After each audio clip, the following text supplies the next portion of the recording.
I'm Jen, and I'm here in our rose garden, which opened in 2018. Now in its third season, it looks and smells pretty incredible.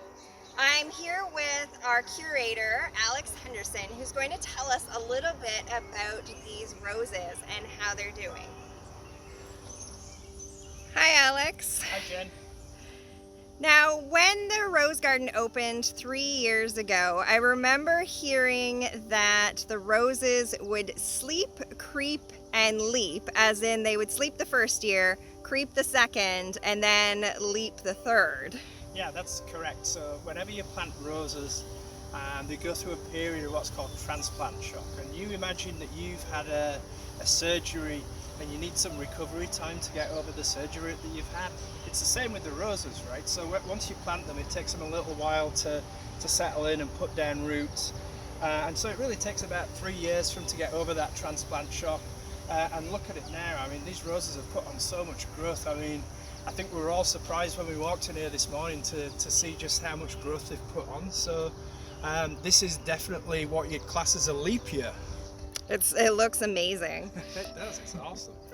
Now, when we chose the roses for this particular garden, what were some of the criteria that we used? Well, we wanted to choose roses that are really environmentally sustainable. So we were looking at qualities such as winter hardiness, drought tolerance, but the main criteria for this rose garden was to choose roses that have really great genetics in relation to resisting or not even getting a disease called black spot. And black spot is probably the worst disease of roses globally, and it has a devastating effect on the plants. So we really were looking at plants with a past history of good data with resistance to black spot, and those were at the very top of the list.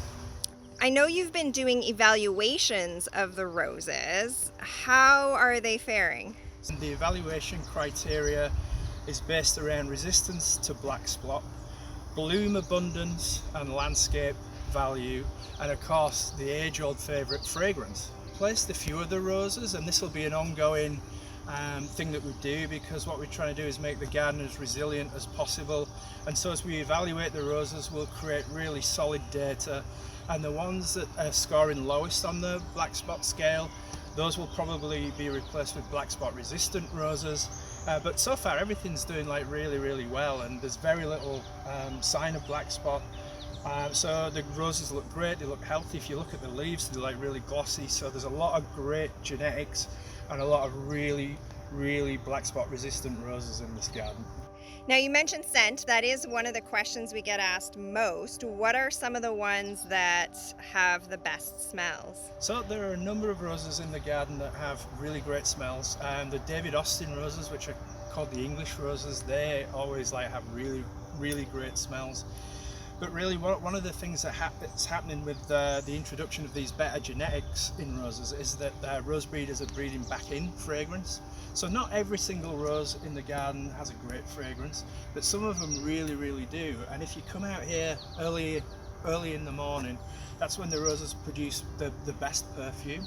And if there's a slight breeze going over the garden, you just get this collective waft of rose fragrance, and it's just like mind-blowing. It looks fantastic no matter what time of day you're here. Like the light, the way that it goes around the garden, it looks different from the morning to midday to sort of like later in the day. So it's just a beautiful garden, you know. And you know, one of the things that was designed into the design ethic of the garden was to create a really compelling design of colour for the garden. So it's really beautiful. And it has a long kind of time of attraction as well. Like, it looks fantastic for not just a few weeks. Yeah, exactly. So people might be surprised to find out that the roses will be in flower until the first frost, and they get several flushes throughout the season. So we've just had peak bloom. We'll be going into second bloom probably in the next sort of like couple to 3 weeks. But really they'll keep blooming all the way through to the first frost, and this garden looks really great in September, particularly like when you see the rose colours against the fall colour of the trees. It looks really spectacular. That's great. Well, thank you so much, Alex. You're welcome. Thank you, Jen. Have a rosy day.